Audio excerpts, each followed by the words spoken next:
Hey everybody, it's Rob from Flailthroughs. This is Gundam Battle Operation 2, and this is a round I had in space with the G-3 Gundam recently.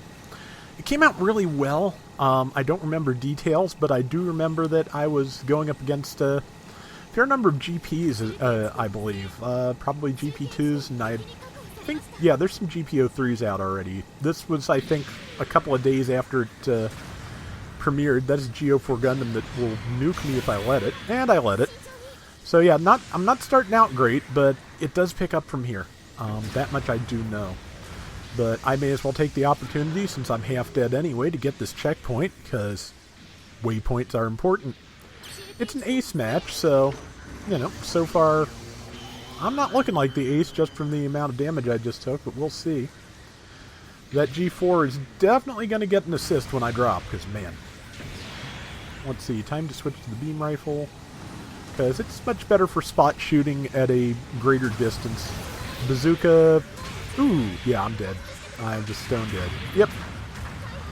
Yeah, just like yesterday's video, a rough opening. That happens to me sometimes. I guess I take a little time to get warmed up and or, you know, stop making quite as many stupid decisions, but yeah, it picks up from here. I'm the first out on my team, no enemies down yet, but the rest of the team, since they didn't get caught by that G4, have pretty good health.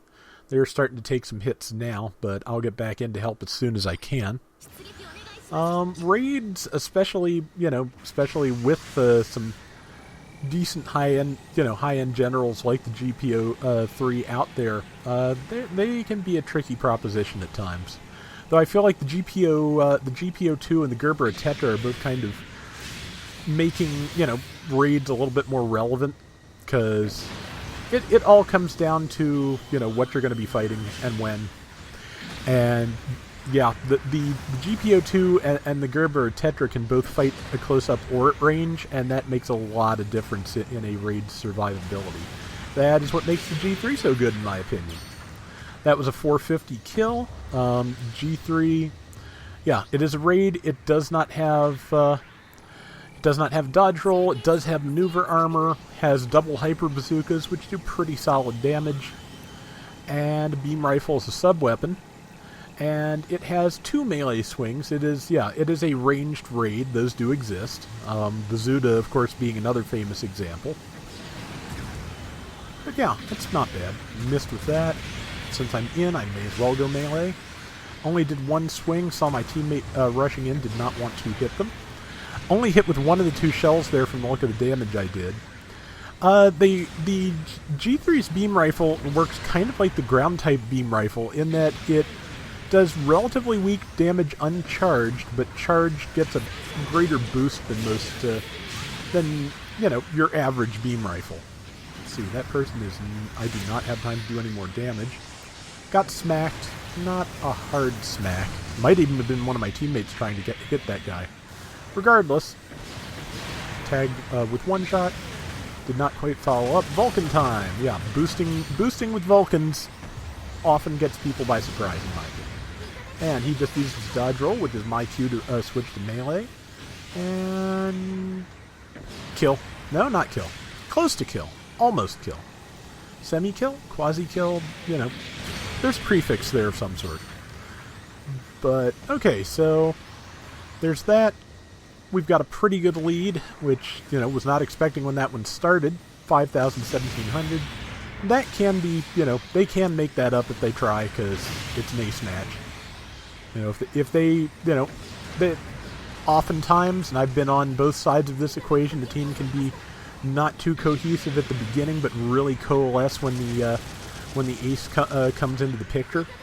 That is kind of the make or break situation, because if you can keep the ace alive, you can win. If you can keep the ace alive and let the ace make the kills. Right now, I am using my maneuver armor to tank my way through this and try and pick off that Psycho Zaku that was nearly dead, but instead I'm going to be killed, but that's probably for the best, because I've gotten enough kills I could well be the ace. So, yeah. Oftentimes I will just take the death at this point, especially when I have stupided myself into a corner like this. Yeah, I really, I do that tunnel vision thing. I try not to. Sometimes it doesn't work. I do follow weakened enemies far too far and get myself killed.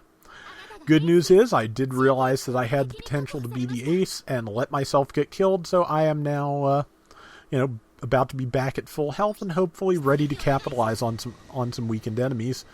If that Psycho Zaku is still alive and shows its face now, I will get triple the points for it. And there's the enemy ace, which is waiting for a good shot. That was not it.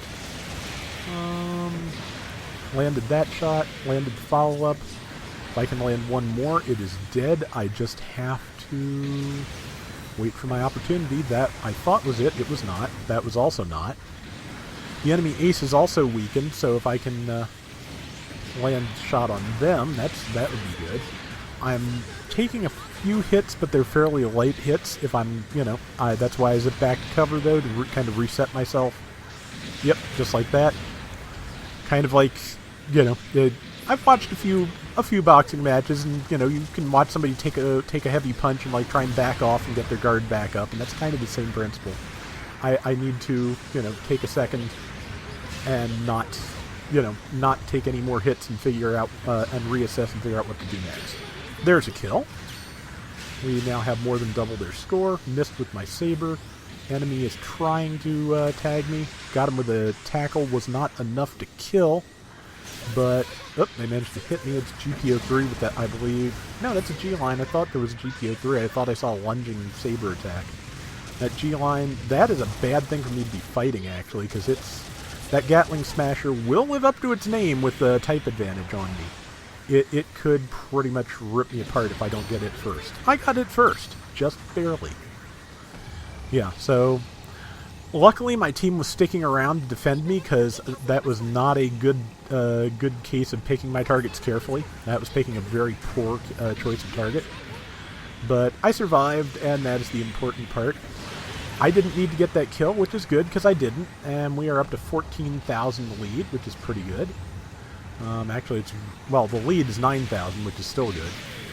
It is over 9,000, in fact. Oh man, that is still, that's going to be a thing for me forever. Can't help it.